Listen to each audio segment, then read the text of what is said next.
this will act as a deterrent, don't do it again. He was pushing that line, which is just solid nonsense, but not solid nonsense, I understand the point, but seriously, is there no justice, right? And this was the other thing he mentioned in that piece, which I totally agree with him on. After you bail out these institutions, after you give them hundreds of billions of dollars, how do you come back later as the same government and say, oh, by the way, we're indicting you for fraud. Wait a minute, you just gave me $80 billion. That makes them look pretty bad. And that's one of the contradictions in this whole thing. Once they bail them out, it's very tough to go back later and say, you know what, we decided we were totally wrong. I don't think we'd all sit well with that. Wait a minute, you gave our money to crooks? Now you're telling us you gave our money to crooks, right? I'm not going to sit well with this. So that's one of the contradictions he brought up. So I give him credit. I don't agree with him on anything, but I give him credit on that one. I did agree with him on that. So it's not bad luck. Was this crisis just bad luck? Again, you get the free market people, these other folks say, it was just bad luck. You know, well, it's perfect storm, and you know, these things kind of coalesced, and no one can predict this. Nonsense. Utter nonsense.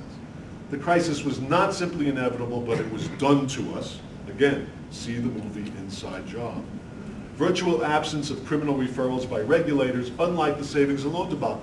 There were thousands and thousands of criminal referrals. I went through many of them in the savings and loan crisis.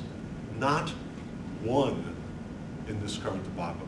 And that's what you get when you put people in charge of regulatory agencies who don't believe in regulation. Why should they refer anything? There's nothing wrong.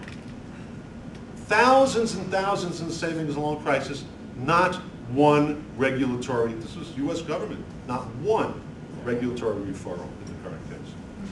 Despite early warnings, the government adopted a hands-off approach. No enforcement capacity to investigate major frauds, relying, and this is what we did. We relied on banks to report on themselves, which of course assumes that they can't be involved in any of the offenses themselves, which was the case actually. Right? So it's like, oh no, you'll report to us, right, because you're honest. We don't. Such policy ignores control fraud, as I mentioned earlier, that is the people in those banks are going to report themselves, and more generally, crime brought by the organization against the organization, which is the nature of control fraud. And this involves accounting frauds and excessive compensation schemes. This is how the money is stolen. It's stolen through excessive compensation. So in conclusion, we need to, well, from a conceptual point of view, those who are interested in criminology and theory, we need to unpack the concepts of status and power when examining white-collar corporate offenses. We also need to look at legal resources. The new consumer fraud organization that Obama had so much problems starting, this is the only thing we have standing between us and another major disaster at this point. And the kind of stuff they're looking at now is kind of, again, kind of lower level things. I think the first investigation where they get the guy from Ohio, the former Attorney General, to head that organization now, just appointed I think a week or so ago. His first investigation is going to be by Buy Here, what is it, the car companies? Buy Here, Finance or whatever, something like that. Yeah, where they're ripping off poor people on cars. That's huge. I mean, that's probably tens of billions of dollars. It's huge, but it's not a trillion. Right? But it's big. The downward focus of authorities, which that may be an example of. Power of large financial financial institutions, which is really what we're dealing with here. And of course, a Supreme Court decision last year or 2 years ago allowing corporations to give whatever they want is not going to help things very much. The lack of elite prosecution. And the lack of elite prosecution sometimes has to do with this idea of alternative sanctions. You know, saying, well, you know, we don't have to prosecute them, it's better to fine them and blah, blah, blah. And that, you know, there's a lot of stuff in the literature talking about that. I'm on the side that says that just makes it a cost of doing business for them. Because, you know, fining Goldman Sachs $500 million or $500 million to them is like chump change. Yeah. So it's like, whatever. You know, sure, you're not going to sure, here's $500 million. We didn't do anything wrong. We're not going to be prosecuted. Thank you very much. The government says, all right, you saved us probably $100 million in trying to prosecute you in the first place. But no justice there. Lack of resources on the government's part is one thing. You know, we're at this point where we keep reducing. Well, guess what? If you keep reducing it that much, you're going to pay for it later. What's the old commercial? Pay me now, pay me later. The old car thing, right? Fix your car. That's what it's about. Chronic system capacity problems in key enforcement agencies. We still have them. So the lack of prosecution of senior high-level executives in the current scandal illustrates the dynamics of keeping white-collar crime a non-issue. So far, there are no big-time white-collar criminals. We, as the public, in a popular way, may say, oh, they're crooks. Not legally. They haven't been prosecuted of anything. Sutherland, who was a very famous criminologist, in 1949, the person who actually, the professor who came up with the term white-collar crime, noted that the less critical stance of government towards business persons was due to what he called the cultural homogeneity and social proximity. Of course, they all hang out together. They socialize together. This is why there's generally less force applied to them. The current debacle clearly illustrates that such protection is directly proportionate to the power and status of the perpetrators, as well as to the absolute amount of damage and loss to society. If it was based on the amount of loss that we just incurred, all these people would be in prison. It's not based on that. So as a couple of final jokes here, if I can make a joke about this. So you have the Wall Street regulation barn, right? And you have this guy talking to Uncle Sam over here with the key to the barn saying, you locked the barn door after the horse escaped. And Uncle Sam saying, absolutely untrue. I still haven't locked it. And the horses are running out. And down on the bottom, the guy said, I'm pretty sure the horses learned their lesson. And finally, you have a guy, here's a typical California guy walking around Wall Street with his cell phone. Guy's saying, relax, my broker says the economy will bounce back, work for food. I am your broker. That's it.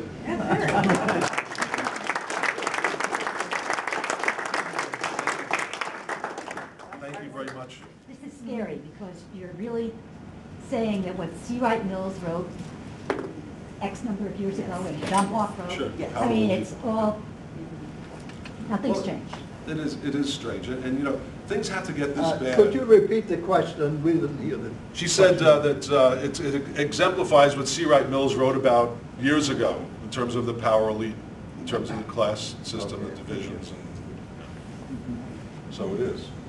Yes. If you could prosecute someone, who would you start with? You, the Attorney General. Who would I start with? Oh man, the big shots, all of them. The guy at Goldman Sachs. What's his name? I'm blanking on his name now. Jonathan. Fine. Rubin? Fine. No, not Feinberg. Goldman Sachs. Rubin. Not Rubin. His name Jonathan. Blank. Oh, Blank. Lloyd Blank. Lloyd Blank Fine. Blank Blankenstein, yeah. Blank Fine. Yeah. I'd go after him first, probably. Just because he looks evil. And he's a snake. He's lied to Congress. I actually testified, this is interesting, I testified in front of all inspector before he left the Senate. I testified on the Goldman Sachs disclosure case when, and just quickly through that, basically that was the hedge fund that was picking out securities to put into these instruments that they were selling to customers without telling them. What was its name? It has a name. The hedge fund guy? Yeah. I'm blanking on his name too. Very clear. It'll come to me in a minute. But anyway, yeah, so he was picking out the investments to put in. He was betting against them, of course. Goldman Sachs is selling them to people, and they're betting against them. But they're not telling their clients who put the things in there or that they're betting against them. So it was an issue, and the law is very complicated, and all the corporate lawyers were there, both sides, and go back, well, no, and the disclosure, it's not up to us, we just, and Blankfein said something, in response to that in Congress, Blankfein said something, it's like, it's not up to us to educate, these are very sophisticated investors, it's not up to us to tell them, we do God's work, we just make markets. And if he's doing God's work, God must have told him, blow up the whole financial system. Because that's what they did. So in this case, one of the lawyers, this guy from Harvard, I think he was a Harvard law guy, real smart, he worked for some big union, I think it was the automobile union, and he gave this example, he said, it would be like, and you couldn't do this anywhere else except Wall Street. I couldn't insure your house, for example, as a third party, against it burning down, it would just be absurd. I'd have an interest in your house burning down, but that's what they would do. And he said it would be like going into a car dealer and buying a car and not being told that by the dealer when you bought the car that there was a third party, this hedge fund manager in this case, a third party who was taking out a life insurance policy on you. for buying the car. And I'm going, wow, that's a really good example. That's exactly what it was like. And then I went, and after I got out of the hearing, I said, no, it's even worse than that. It's you going into the car dealer, buying the car, not being told that there was a third party who was buying a life insurance policy on you, and that that third party had selected all of the safety equipment in your car. And this is what Blankfein was basically justifying in front of the, no, that's okay to do. Of course it's not okay to do. You'd be arrested doing that anywhere else. Yeah, I understand that there was one regulator who was quickly pushed out of the way by the name, I think of it, Elizabeth Garrett, who really recognized the problem, but who was moved out of the any position of power to do anything about it. I believe that's the person that Obama has now appointed to a position in the regulatory system. I think you're talking about Elizabeth Warren? Yeah, she's running for senator of Massachusetts right now. No. Yes. Well, that's Elizabeth Warren. Oh, yeah. She's running for senator of Massachusetts. She helped form that agency for Obama, but they weren't never going to confirm her. No, never. No. She's a No, it was bankruptcy. an She's a interim Harvard law appointment. professor who's brilliant. Yeah, She's but- right, basically. And he appointed the first person, I think, is former Attorney General in Ohio. Yeah. Yeah, but that's Elizabeth Warren. Yeah, she's very good. The point I was making is really it validates your point. And That it isn't that everybody in the regulatory system was blind or culpable. The one, or maybe there were more, that did see the problem were pushed aside. Yeah, well, I'm trying to bring up all these names at once, it's not working. Another woman who was an economic advisor, Sheila. no, she worked with Sumner, and she was on a council with Greenspan. Brooksley Bourne, right? Yeah. And they show this very clearly in Inside Job. Another one who wasn't listened to. She said these derivatives need to be regulated, all of these credit default swaps, and Alan Greenspan's going, no, that's, and Sumner, no. No, you're wrong. She was right. They pushed her right out. Exactly. Right. Yes, way back in 1940s, 50s, John Harris Galbraith wrote American Capitalism. In it, he gave an example of the prosecution by the Roosevelt administration of the head of the New York Stock Exchange as an example of what he called symbolic evil. And not that that man was responsible for the Depression, but it epitomized people who were. Has there been any effort, as you know of, by the Obama administration to single out such a person that might be a symbolic evil that would put across to the public better just what has been done by this whole Yeah, Bernie Madoff was just symbolic evil. No. I know. I don't think he was, but it's, that's who they brought up. But he doesn't really appeal. Well, you know. Okay, the comment is there anyone that the Obama, do you think there's anyone the Obama administration could put up from Wall Street or from this debacle who would be symbolizing evil in terms of what happened? Not everything, but just to symbolize, here it is, like a Charles Keating or somebody like that, who was kind of a poster boy or a poster child of the debacle. And that's why I brought up Madoff. That's all they've done. And Madoff is not, he wasn't really involved in this. He was a scam artist. He was doing what scam artists do on the side, just in a very big way. He wasn't involved in the meltdown of Wall Street.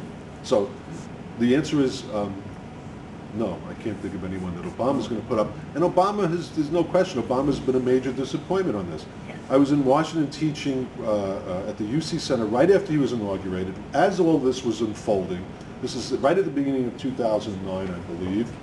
And I'm thinking, wow, this is great. He's got Elizabeth Warren, and she's riding the horse. They're talking about getting tough on the regulation, not going to let this happen.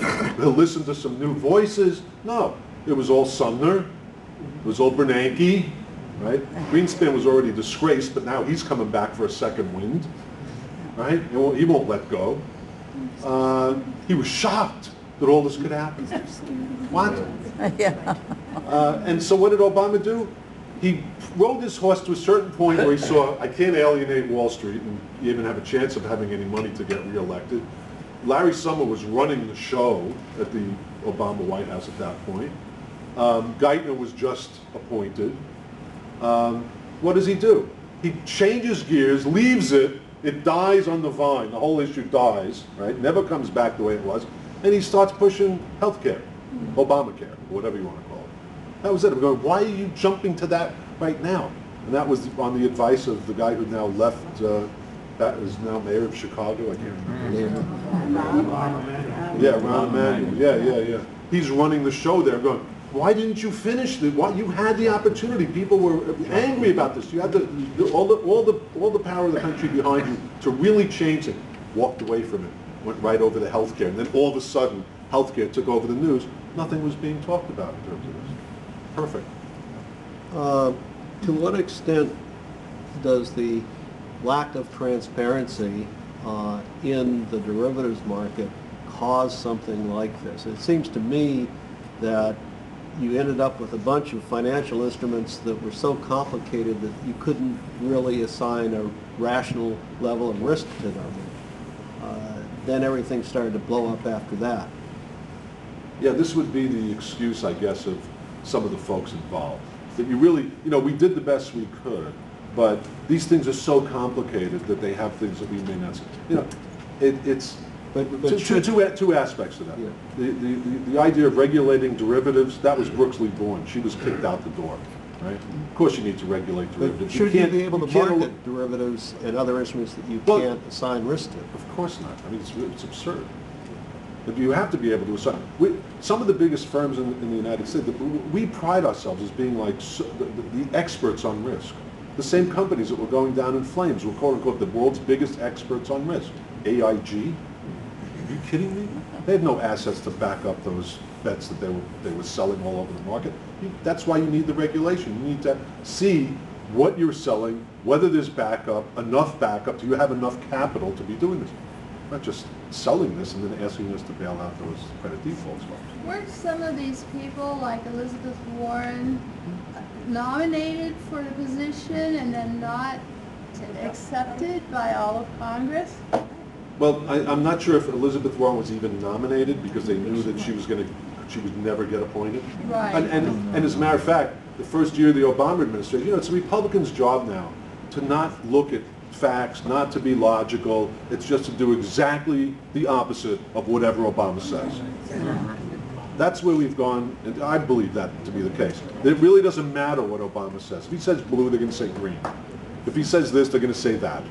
It has nothing to do with anything else. It's like if he's for it, we have to be against it. And so people like Elizabeth Warren, our friend Loud, John Loud from Maryland, who was appointed criminologist, who was the first, I think one of the first criminologists appointed to the head of the National Institute of Justice, which isn't as big as it used to be, but it's still the research arm of the Department of Justice where we apply for grants. He couldn't get appointed. He was a university professor, the most straightforward, mainstream, kind of conservative. They try to paint him out to be some kind of radical lunatic. He couldn't get appointed. They wouldn't appoint anyone that Obama wanted at the beginning of his administration. The fact that he's gotten this far and the country's come back this much at this point, to me, is a miracle, given the opposition that he's faced. Yeah, we are the beneficiaries of the world's largest pension plan. Is there any way that Hal Pers can lean on the Justice Department or influence this in order to bring about the kind of criminal prosecution that you're talking about? Yeah, join Occupy Wall Street. I mean, I do it. I was a Boy Scout for years. I can't sleep in a tent anymore. But some of my buddies, actually Black, Rubin from Berkeley, not Rubin, the other guy, Reich from Berkeley, a few others came down to Occupy LA to give speeches and talk about this. It's a very unfocused movement, been criticized. They don't know what they want. They don't know this. They don't know that. It's not really not the point. It's a grassroots movement to tell Washington and to tell politicians, not from a Tea Party side, from a different side, this can't go on like this anymore. We refuse to see this amount of inequality in a country that's basically founded on equality. This amount of economic inequality is intolerable, regardless of political affiliation. Anyone else? Or? I have. Yeah. This movie, Inside Job, shows, it almost feels like a giant conspiracy, though, and the involvement of so many people, the willingness to go along with the game, including the academic. I mean, the big academics. Oh, that's right. We didn't talk about that. Yeah, we didn't talk about that. Yeah, that was a great point. The underpinnings of the so-called intellectual basis of the free market and all. That's this. another presentation. I decided to do Fraud Light today, but yeah, that's another presentation where we talk more about the economists. And the point that you're making, and this is just an incredible part of the movie. My students freak out when they watch it. I show it in my white-collar crime class. They show Columbia, very famous Columbia law professors, Dean of Columbia Law School, another Columbia law professor, a few Harvard guys who are really big in economics, and they virtually are clueless about this. They asked them, do you think there's a conflict of interest when you're consulting and then you're giving them this? And no. They're writing reports. The one guy, Mishkin, from Columbia, I mean, this was the most damning thing. I can't believe they actually got these interviews. They showed the report he wrote on Iceland, which collapsed, by the way. And he did a report on Iceland a year or two before it collapsed, saying, everything's fine. But he was on the tape, And too. they were paying him over $150,000 to write this report, to say that. He says, well, I don't remember the exact amount, or, yeah, we do this kind of thing all the time, and don't you think that was, well, what did you look at? Turns out he looked at nothing.